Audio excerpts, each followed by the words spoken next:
এটা কোনো দরকার ছিল না। কেন? আমি খাইয়ে দিচ্ছি বলে খারাপ লাগছে নাকি? না হয় দিলাম একদিন তোমার বাপির মতো ভাত মেখে খাইয়ে। কি হলো, আমার দিকে তাকিয়ে বলো যে তোমার খারাপ লাগছে।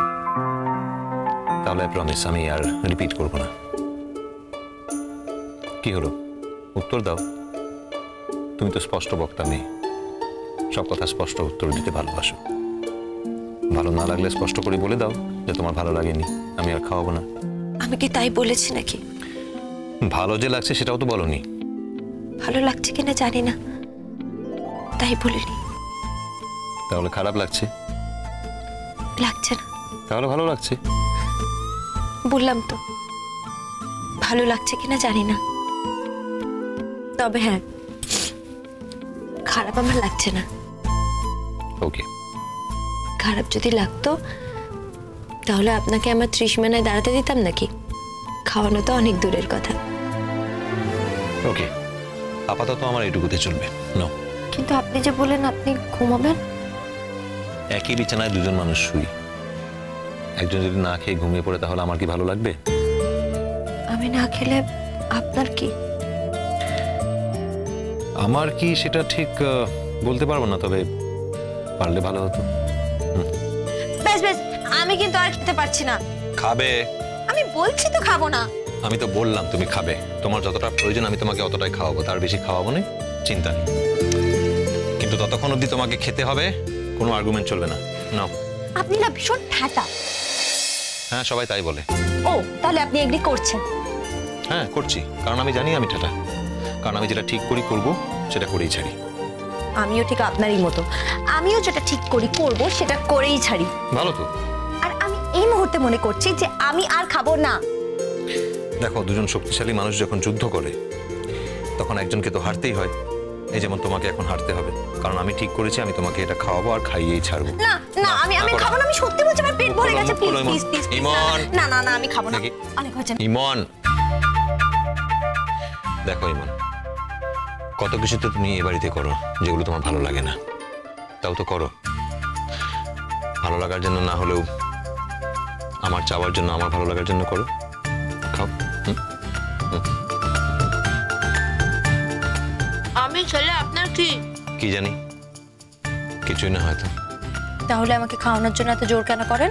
কেন যে জোর করছি সেটা ঠিক আমার কাছেও পরিষ্কার নয়, তবে যে কাজটা করছি সেটা করতে ভালো লাগছে।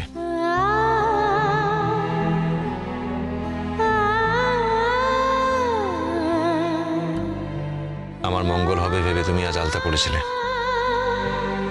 কই না তো, কে বললো? কে বললো তুমি তো জানো। জানি, মা বলেছে, আমি তো আর বলিনি। মা কি তাহলে মিথ্যে কথা বলছে? মা কেন মিথ্যে কথা বলতে হবে? মা কি মিথ্যেবাদী নাকি? নিজের মাকে মিথ্যেবাদী বলতে আপনার লজ্জা করে না? তাহলে তো এটাই প্রমাণ হয় যে তুমি আমার মঙ্গলের জন্য আলতা পড়েছো। মা বলেছিল প্রতি বৃহস্পতিবার মেয়েরা স্বামীর মঙ্গলের জন্য, সংসারের মঙ্গলের জন্য পায়ে আলতা পরে লক্ষ্মী ঠাকুরের সামনে বসে পুজো করে, পাঁচালি পড়ে, আর সেটা না করলে স্বামীর অমঙ্গল হয়। তাই আমি পায়ে আলতা পরেছি, কারণ আমি চাই না মায়ের ছেলের কোনো রকম অমঙ্গল হোক। সেটা হলে তো মায়ের খুব কষ্ট হবে, তাই।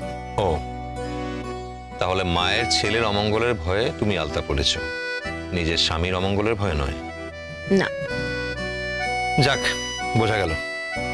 আচ্ছা, আপনি আইপিএস পরীক্ষা কি করে পাশ করেছেন বলুন তো?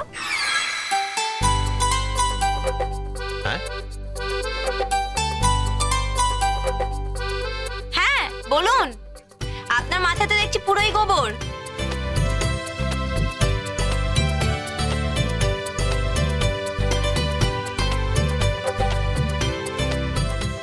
এটা তোমার সত্যিকারের সাহস বলতে হবে। এই কথাটা আজ অব্দি আমার সামনে পৃথিবীর কোনো লোক বলতে সাহস পায়নি। আমার সাহস তো আছেই, তার কারণ আপনি নিজেই কিন্তু আমার সামনে বোকামিটা করলেন। কি বোকামো করলাম? আপনি তো বললেন যে আমি নাকি মায়ের ছেলের মঙ্গলের জন্য আলতা পড়েছি, কিন্তু আমার স্বামীর অমঙ্গলের ভয় পড়িনি। তা আমি বলি, মায়ের ছেলে আর আমার স্বামী দুটো মানুষ আলাদা নাকি? সত্যিই তাহলে আমি বোকা, আমার মাথায় বুদ্ধি বলে কিছু নেই, পুরো গোবর পোড়া। আপনি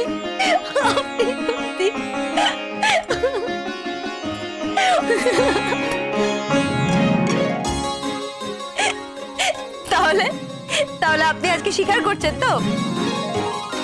এটা তাহলে প্রমাণ হয়ে গেল যে আপনার মাথায় গোবর পোড়া। হ্যাঁ, আজ প্রমাণ হয়ে গেল যে সত্যি আমার মাথায় কোনো বুদ্ধি নেই, মাথায় গোবর পোড়া। সত্যি ইমন, তোমার মতো করে আমাকে আজ অব্দি কেউ এত ভালোভাবে চিনতে পারেনি। সত্যি আমার মধ্যে কোনো বুদ্ধি নেই, মাথায় গোবর পোড়া।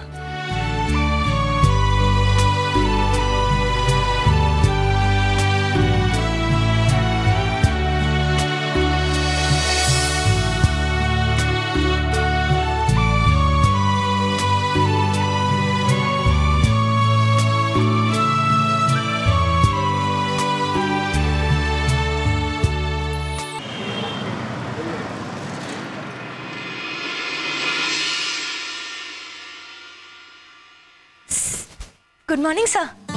Good morning, good morning. তোমার লেখাপড়া ঠিক মতো চলছে তো? হ্যাঁ স্যার, ওই আপনি যে গ্রেজ অ্যানাটমি ছাড়া আরেকটা বই কনসাল্ট করতে বলেছিলেন না, সেটাই খুঁজতে এসেছি। কিন্তু ওই বইটা তো তুমি এখন পাবে না, বইটা এখন আমার কাছে আছে। ও আপনার কাছে? ঠিক আছে স্যার, আমি পরে নিয়ে নেব। না না, তোমার যদি কিছু কনসাল্ট করার থাকে তাহলে তুমি বইটা আমার কাছ থেকে নিয়ে যেতে পারো। আমি এখনো ঘন্টা দুয়েক লাইব্রেরিতে আছি। Thank you sir, thank you so much. তাহলে আমি আপনার নোটটাই কনসাল্ট করতাম। হ্যাঁ হ্যাঁ, না না, এই তো। আমি কি স্যার এখানে বসতে পারি, মানে যদি আপনি ডিস্টার্ব না হন? না না, ডিস্টার্ব হবো না, তুমি বসো বসো বসো। Thank you sir. এই বইটা কি আপনি ইস্যু করেছেন? বইটা আমি ইস্যু করেছি, তবে তুমি বইটা আমার কাছ থেকে ধার হিসেবে নিতে পারো। স্যার আমার মাত্র 2 দিনের জন্যই লাগবে, একবার নোটটা কনসাল্ট করে নেওয়ার পর আমি আপনাকে ফেরত দিয়ে দেবো। ঠিক আছে বাবা, এত এক্সকিউজ দেওয়ার কোনো দরকার নেই, বইটা তো তুমি পড়বে বলে নিচ্ছ। হ্যাঁ স্যার।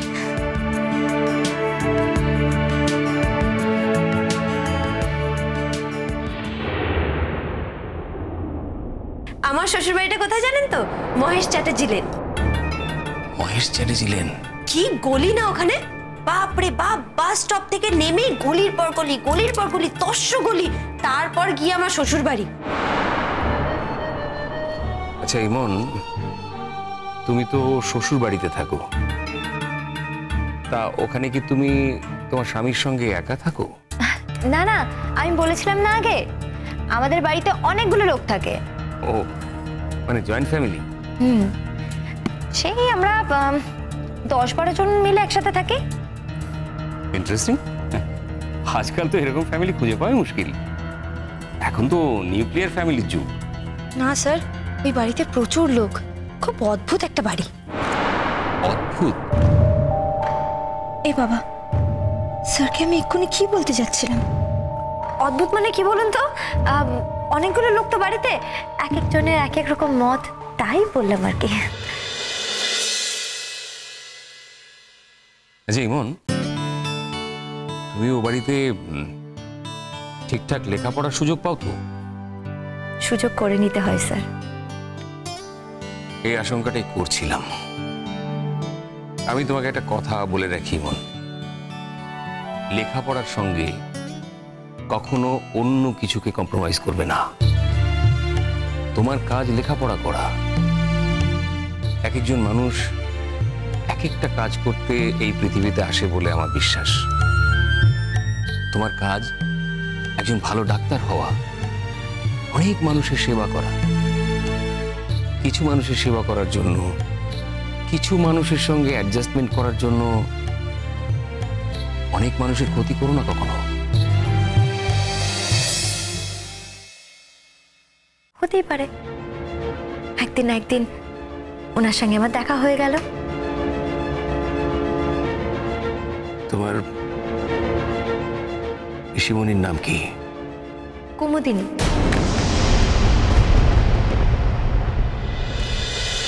কুসুম দোলা কুসুম